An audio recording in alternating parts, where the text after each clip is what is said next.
Welcome to the final module for this webinar on creating a gender-affirming healthcare environment for optimal HIV care.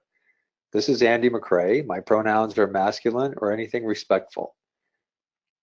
As Scientific Director for the Annenberg Center, and on behalf of our entire team, including the faculty and patients who were instrumental in developing this webinar, and the associated continuing medical education activity, thank you for taking the time to participate.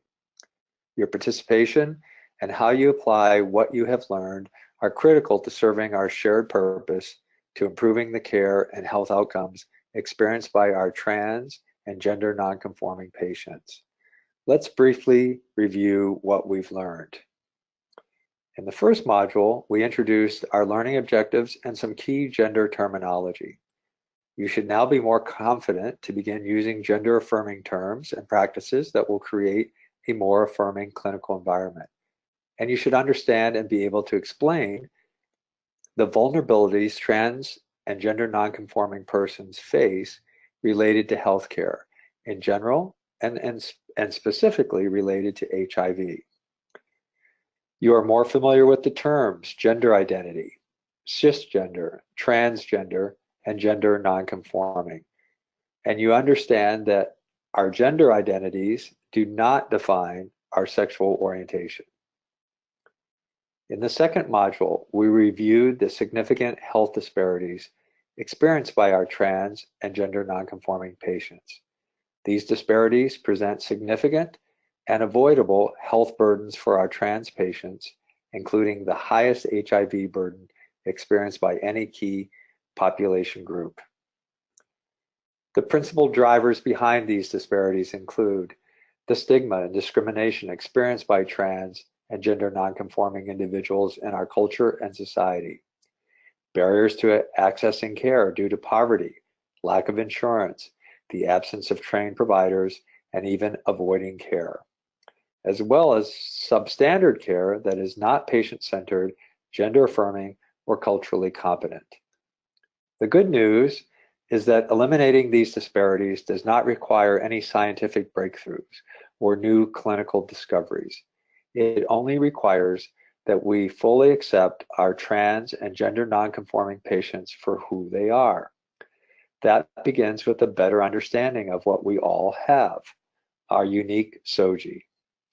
We all fall somewhere on interrelated continuum involving gender identity, gender expression, biological sex, and sexual orientation.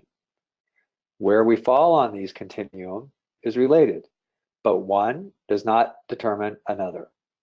As healthcare providers, we cannot treat transgender or gender nonconforming as some kind of outlier.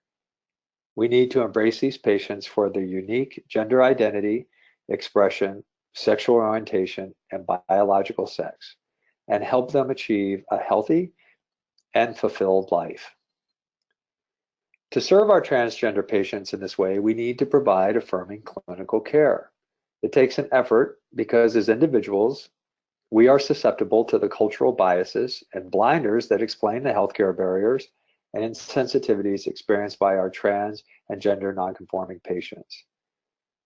And there are well-established and effective clinical best practices to help and take forms that are inclusive and respectful.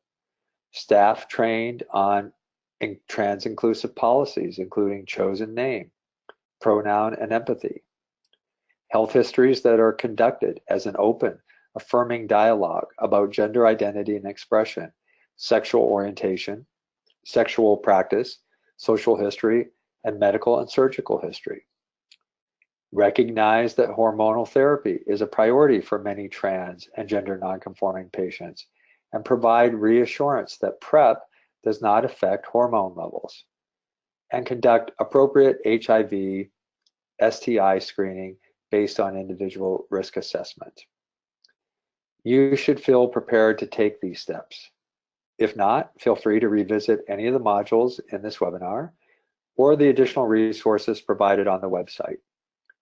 We encourage you to discuss this material with other members of your clinical team and develop a specific plan of action for adopting these best practices.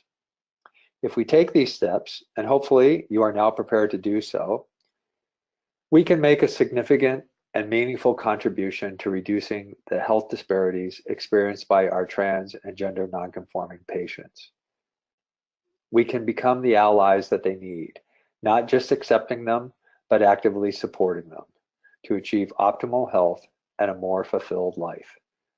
On the website, you will find additional resources for providing the best possible care for your trans and gender nonconforming patients. On behalf of the Annenberg Center, the faculty, and patients who have shared their expertise and insights, and the supporters who made this program possible, thank you.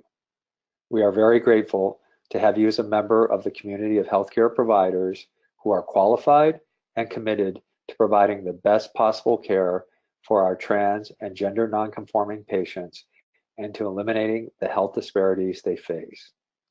And we believe that in making that effort, you will improve your skills at providing truly patient-centered care throughout your practice.